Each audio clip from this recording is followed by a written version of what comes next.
So this is lecture number first of fluid mechanics, and from this lecture onwards we will study about fluid mechanics. देखिए fluid mechanics में total हम basically 5 chapters पढ़ेंगे। एक तो elasticity पढ़ेंगे, viscosity पढ़ेंगे, surface tension, fluid dynamics and fluid static. In today's lecture we will start with elasticity and fluid mechanics से पूरे 2 to 3 क्वेश्चंस नीट एग्जामिनेशंस में आते हैं, तो ये आपको ध्यान रखना है। So we will start with elasticity. देखिए इलास्टिसिटी को समझने से पहले हम समझेंगे रिजिड बॉडी क्या होता है, डिफॉर्मिंग फोर्स क्या होता है एंड फिर इलास्टिसिटी क्या होता है। देखिए रिजिड बॉडी क्या होता है, एक ऐसा बॉडी जिसमें बेसिकली उसके कॉन्स्टिट्यूएंट पार्टिकल, फॉर एग्जांपल ये 2 कॉन्स्टिट्यूएंट पार्टिकल हैं, तो जब आप इसमें बेसिकली बाहर से डिफॉर्मिंग फोर्स लगाते हैं, डिफॉर्मिंग फोर्स मतलब बाहर से कंप्रेस कर रहे हैं, तो कंप्रेस करने के बाद भी इस 2 पार्टिकल के बीच का जो रिलेटिव डिस्टेंस है, रिलेटिव पोजीशन इन 2 पार्टिकल का, वो सेम रहे डिफॉर्मिंग फोर्स लगाने के बावजूद, तो ऐसे बॉडी को हम रिजिड बॉडी कहते हैं। So a body is said to be rigid if the relative position of its constituent particle remains unchanged when external deforming force is applied to it. The nearest approach to the rigid body is diamond और Carborundum. यानी कि rigid body कौन है, उसके 2 examples आपके पास है, diamond and Carborundum. ठीक है, नेक्स्ट जो आपके पास टर्म है वो है डिफॉर्मिंग फोर्स। डिफॉर्मिंग फोर्स क्या होता है, अगर किसी ऑब्जेक्ट का मान लीजिए आपको लेंथ चेंज करना है, किसी ऑब्जेक्ट का वॉल्यूम चेंज करना है, किसी का शेप चेंज करना है, तो लेंथ, वॉल्यूम और शेप को चेंज करने के लिए जो बाहर से आप एक्सटर्नल फोर्स अप्लाई करते हैं, इसी को बुलाते हैं हम deforming force. So external force which tend to bring about a change in length, volume, shape of a body is known as deforming force. ठीक है, अब हम समझेंगे इलास्टिसिटी क्या होता है। इलास्टिसिटी को समझने के लिए एक एग्जांपल लीजिए। मान लीजिए ये रॉड है, इस रॉड पे आपने इधर से एक फोर्स अप्लाई किया, तो रॉड क्या होगा, थोड़ा सा कंप्रेस होगा, और फिर जैसे ही आप ये जो बाहर से डिफॉर्मिंग फोर्स लगा रहे हैं इसको आप रिमूव कर दीजिए, इस डिफॉर्मिंग फोर्स को रिमूव कर दीजिए, तो अगर ये रॉड जो पहले कंप्रेस हुआ था वापस से वो अपने नेचुरल स्टेट में आ जाए, तो इसी प्रॉपर्टी को हम बुलाते हैं इलास्टिसिटी। तो क्या होता है elasticity? Elasticity is that property of a material of a body by virtue of which it opposes any change in its shape और size when deforming forces are applied on it and recover its original state as soon as the deforming force is removed. अब basically एक होता है perfectly elastic body, एक plastic body होता है। Perfectly elastic body वो body होता है जब आप डिफॉर्मिंग फोर्स लगाते हैं तो बॉडी कंप्रेस तो होगा, पर डिफॉर्मिंग फोर्स हटाने के बाद बॉडी अपने नेचुरल स्टेट पे वापस आ जाए। ठीक है, तो उसको बुलाते हैं perfectly elastic body. So a body which perfectly regains its original form on removing the external deforming force is known as perfectly elastic body. Example याद रखिएगा, quartz, it is quite close to a perfect elastic body. और अगर natural state पे ना आए deforming force हटाने के बाद, उसको बुलाते हैं प्लास्टिक बॉडी।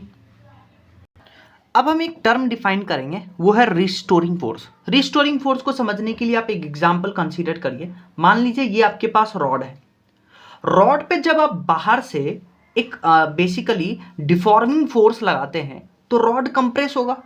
अब क्या होगा, इस रॉड में जो कॉन्स्टिट्यूएंट पार्टिकल हैं ये क्या करेगा, इसके बीच में जो इंटरमॉलिक्यूलर फोर्सेस हैं इन सब्सटेंस के बीच में, तो ये क्या करेगा, इस डिफॉर्मिंग फोर्स के अगेंस्ट रेजिस्टेंस प्रोवाइड कराएगा, और इसी फोर्स को बोलते हैं हम रीस्टोरिंग फोर्स।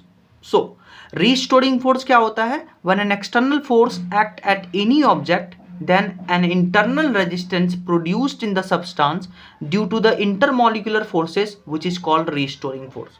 और अगर इक्विलिब्रियम पे है, इक्विलिब्रियम पे है, यानी कि ना तो इसमें मूवमेंट हो रहा है, कोई एक्सेलेरेशन नहीं है, तो ये जो रीस्टोरिंग फोर्स है that will be equal to external force जो इस पे हम अप्लाई कर रहे हैं। तो ये पॉइंट याद रखिएगा, ठीक है। और अगर आप जो रीस्टोरिंग फोर्स है, रीस्टोरिंग फोर्स पर यूनिट एरिया की बात करते हैं तो इसी को हम सिग्मा से डिनोट करते हैं और सिग्मा को हम बुलाते हैं स्ट्रेस। तो स्ट्रेस क्या होता है? रीस्टोरिंग फोर्स पर यूनिट एरिया। और इक्विलिब्रियम पे रीस्टोरिंग फोर्स एक्सटर्नल फोर्स के बराबर है, तो यहां हम रीस्टोरिंग फोर्स के जगह पे हम एक्सटर्नल फोर्स भी लिख सकते हैं, ठीक है। तो ये पॉइंट याद रखिएगा। तो स्ट्रेस क्या है? रीस्टोरिंग फोर्स अपॉन एरिया, और इक्विलिब्रियम पे रीस्टोरिंग फोर्स एक्सटर्नल फोर्स के बराबर है, और ए क्या है? एरिया। अच्छा, नीट 2020 में इस स्ट्रेस का बेसिकली आपको डायमेंशंस पूछ लिया था। तो स्ट्रेस क्या होता है? फोर्स अपॉन एरिया, और फोर्स का यूनिट होता है mL/T⁻², और एरिया होता है L²। तो यहां से आप स्ट्रेस का डायमेंशंस कैलकुलेट कर सकते हैं, और स्ट्रेस का यूनिट क्या होता है? N/m²। अच्छा, अभी जो हमने स्ट्रेस पढ़ा, स्ट्रेस के 3 टाइप्स होते हैं, longitudinal stress, shear stress and volumetric stress. Longitudinal stress क्या होता है? जैसे इस रॉड पे जब आप बाहर से एक फोर्स अप्लाई करते हैं तो रॉड के लेंथ में चेंज आएगा। तो जो लेंथ में चेंज है, लेंथ को चेंज करने वाला जो स्ट्रेस है उसको बुलाते हैं हम लॉन्गिट्यूडनल स्ट्रेस। इसको टेंसाइल स्ट्रेंथ भी बुलाते हैं, ठीक है। अगर आप कंप्रेस कर रहे हैं एट द सेम टाइम तो इसको बुलाते हैं कंप्रेसिव स्ट्रेस, ठीक है। और बेसिकली जो इसमें रिलेटिव डिफॉर्मेशन आया है, रिलेटिवली डिफॉर्मेशन चेंज आया इसमें, इसी को बुलाते हैं स्ट्रेन। तो लॉन्गिट्यूडनल स्ट्रेन में जो डिफॉर्मेशन आया है उसको बुलाते हैं लॉन्गिट्यूडनल स्ट्रेन, जिसका फॉर्मूला होता है change in length upon original length. Similarly एक होता है शियर स्ट्रेस। शियर स्ट्रेस मतलब किसी ऑब्जेक्ट के शेप को चेंज करने वाला स्ट्रेस, उसको बुलाते हैं शियर स्ट्रेस। जैसे ये क्यूब था, क्यूब के इस दोनों पॉइंट को हम क्लैंप कर देते हैं और फिर यहाँ से एक टेंजेंशियल फोर्स लगाते हैं इस पर, तो जो क्यूब का बेसिकली क्यूब का डिफॉर्मेशन होगा, देखिए, तो इस पे जो लगाया गया स्ट्रेस है उसको बुलाते हैं शियर स्ट्रेस, और इसमें जो रिलेटिव डिफॉर्मेशन आया है, चेंज आया है, उसको शियरिंग स्ट्रेन बुलाते हैं, और उसको थीटा से या फाई से डिनोट करते हैं, और इसको रेडियन में लेके चलते हैं, जो ट्विस्ट आया है। फिर आता है एक वॉल्यूमेट्रिक स्ट्रेस, यानी कि किसी का वॉल्यूम में चेंज, उसको बुलाते हैं वॉल्यूमेट्रिक स्ट्रेस, और उसमें जो चेंज आया है, रिलेटिव डिफॉर्मेशन आया है। स्ट्रेन क्या होता है? रिलेटिव डिफॉर्मेशन, उसको वॉल्यूमेट्रिक स्ट्रेन बुलाते हैं, डेल्टा V अपॉन V से लिखते हैं, ठीक है। फिर लॉन्गिट्यूडनल स्ट्रेस 2 टाइप्स का होता है, एक होता है टेंसाइल स्ट्रेंथ, और सेकंड होता है आपके पास कंप्रेसिव स्ट्रेस। क्या होता है? Compressive stress. अब ये दोनों क्या होता है पहले सुनिए। टेंसाइल स्ट्रेस में मान लीजिए ये आपके पास एक पुली है और यहां से एक ब्लॉक कनेक्टेड है, तो इस ब्लॉक पे नीचे ग्रेविटेशनल फोर्स लगेगा mg, जिसके कारण से ये जो रोप है उसके लेंथ में डेल्टा L इंक्रीज होगा उसका लेंथ। तो टेंसाइल स्ट्रेंथ क्या होता है? The longitudinal stress produced due to increase in length of the body, उसको बुलाते हैं टेंसाइल स्ट्रेंथ। सिमिलरली आप एक वॉल से एक रॉड कनेक्ट किए हैं और बाहर से आप एक फोर्स लगा के खींचिए, तो जो चेंज इन लेंथ है, increase in length of the body है लॉन्गिट्यूडनल स्ट्रेस के कारण, उसको बुलाते हैं tensile strength, tensile stress. Similarly compressive stress क्या होता है? अगर किसी बॉडी को आप किसी फोर्स लगा करके कंप्रेस कर रहे हैं, देखिए इसमें जो चेंज इन लेंथ है डेल्टा L है, पहले इतना था, कंप्रेस हो गया, तो ये जो लॉन्गिट्यूडनल स्ट्रेस आप लगा रहे हैं, जो उसके basically length of the body को डिक्रीज कर रहा है, उसको बुलाते हैं compressive stress. So the longitudinal stress produced due to decrease in length of the body is defined as compressive stress. So longitudinal stress 2 तरीके का हो गया, tensile stress and compressive stress. फिर होता है वॉल्यूम स्ट्रेस या हाइड्रोलिक स्ट्रेस। इसको क्या बोलते हैं? अगर आप एक बॉडी पे बॉडी के हर एक यूनिट सरफेस पे आप इक्वल नॉर्मल फोर्स लगा रहे हैं। ये देखिए इक्वल नॉर्मल फोर्स लगा रहे हैं बॉडी के हर एक सरफेस पे, यूनिट सरफेस पे। और जिसके कारण से क्या होता है, पहले बॉडी यहां था और फिर बॉडी इसका वॉल्यूम जो है उसमें चेंज आया है, और ये जो पर यूनिट एरिया जो वॉल्यूम अपोज फोर्स अपोज कर रहा है, इसी को बुलाते हैं हम वॉल्यूमेट्रिक स्ट्रेस। सो वॉल्यूमेट्रिक स्ट्रेस क्या होता है, परपेंडिकुलर फोर्स अपॉन एरिया, और फोर्स अपॉन एरिया वो चेंज इन प्रेशर के बराबर होता है। तो वॉल्यूमेट्रिक स्ट्रेस यानी कि DF upon DA, volumetric stress वो चेंज इन प्रेशर के बराबर होता है। तो ये भी पॉइंट याद रखिएगा। सो एक होता है शियर स्ट्रेस या टेंजेंशियल स्ट्रेस। जैसे मान लीजिए ये क्यूब था, ठीक है, ये पहले जो डॉटेड लाइन में आपको दिख रहा है ये क्यूब था, ओरिजिनल क्यूब, और हमने इसको क्लैंप किया था यहाँ से। फिर जब हम एक टेंजेंशियल फोर्स यहाँ लगाते हैं तो क्यूब जो है वो शिफ्ट कर गया, ये जो सॉलिड लाइन है वो क्यूब शिफ्ट कर गया। तो ये जो बेसिकली चेंज इन, बेसिकली इसमें डिफॉर्मिंग रिलेटिव चेंज आया है, इसको बुलाते हैं शियरिंग स्ट्रेन, जिसको थीटा से डिनोट करते हैं। और ये जो आप फोर्स लगा रहे हैं टेंजेंशियल फोर्स पर यूनिट एरिया, इसको बुलाते हैं shear stress. So tangential force पर यूनिट एरिया, इसको बुलाते हैं शियर स्ट्रेस। डन। जैसे पहले इस क्वेश्चन को देखिए, वीडियो पॉज करिए, क्वेश्चन रीड करिए, फिर मैं आपको कॉन्सेप्ट सिखाता हूँ।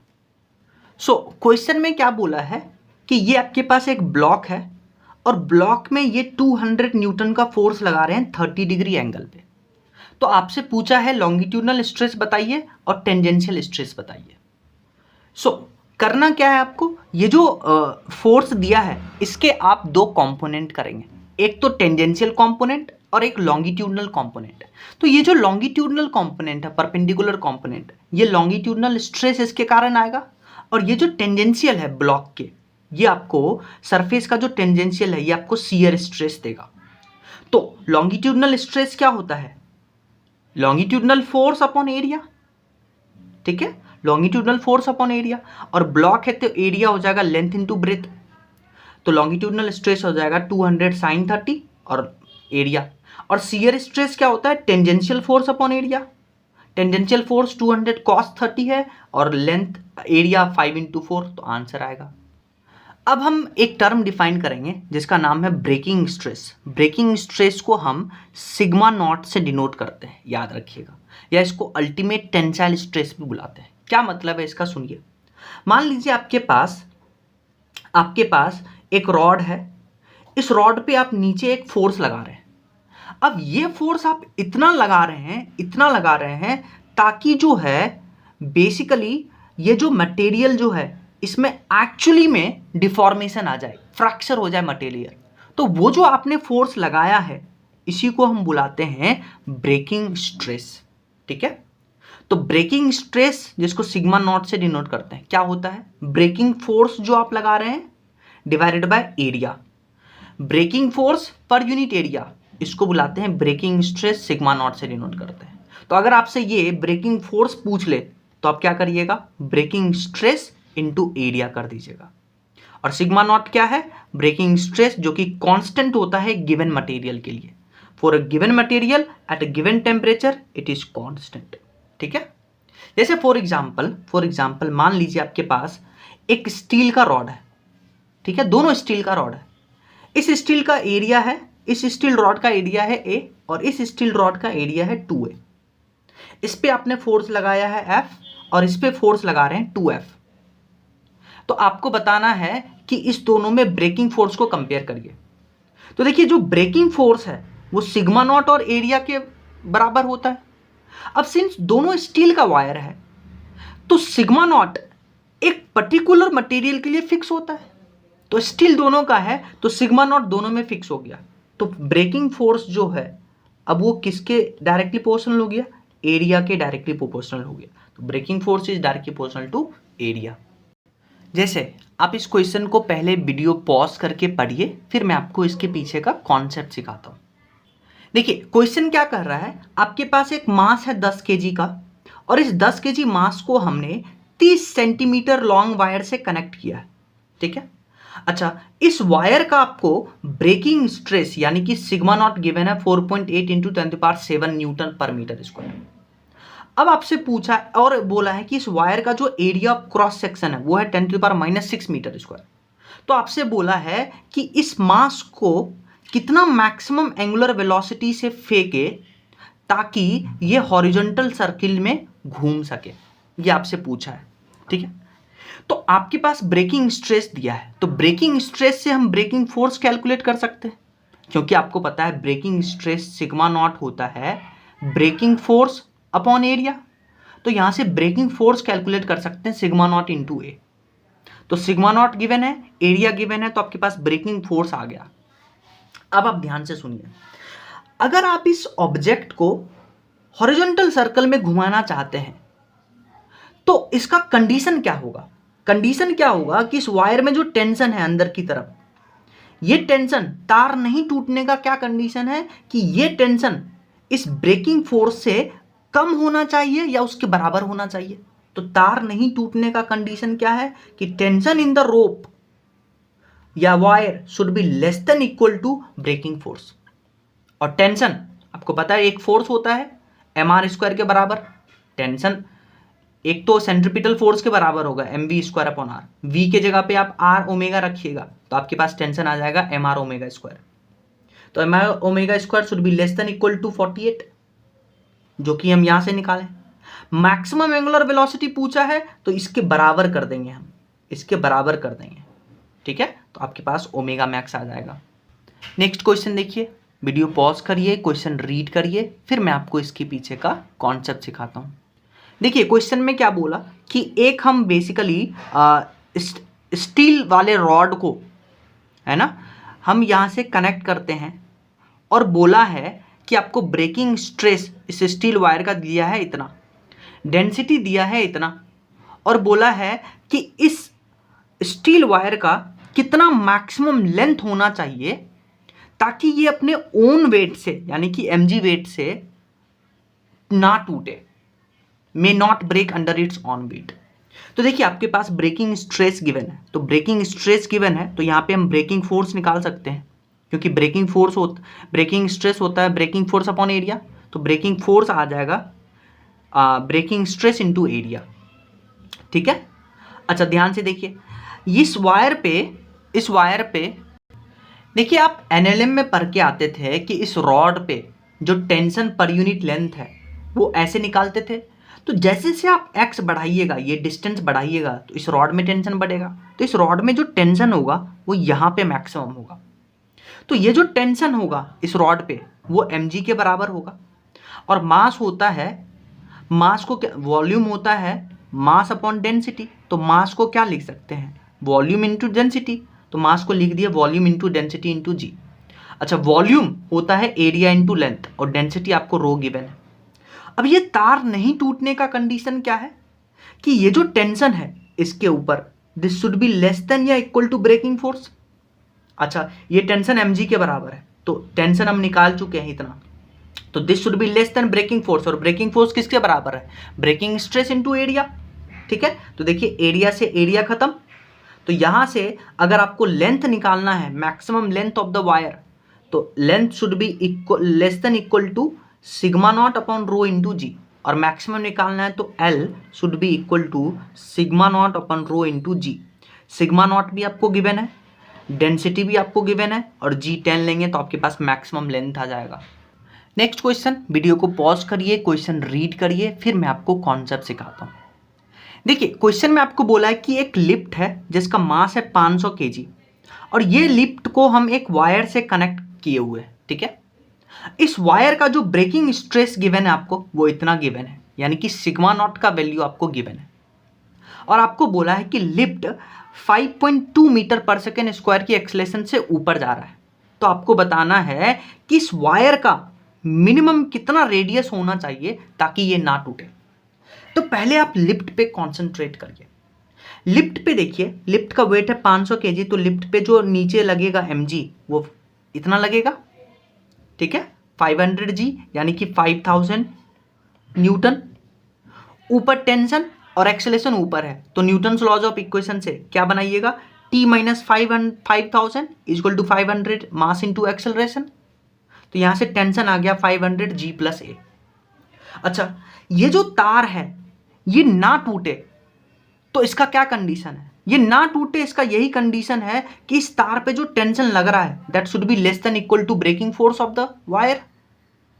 टेंशन निकाल चुके हैं इतना, और ब्रेकिंग फोर्स आसानी से कैलकुलेट कर सकते हैं क्योंकि ब्रेकिंग स्ट्रेस दिया है। आपको पता है ब्रेकिंग स्ट्रेस होता है ब्रेकिंग फोर्स अपॉन एरिया।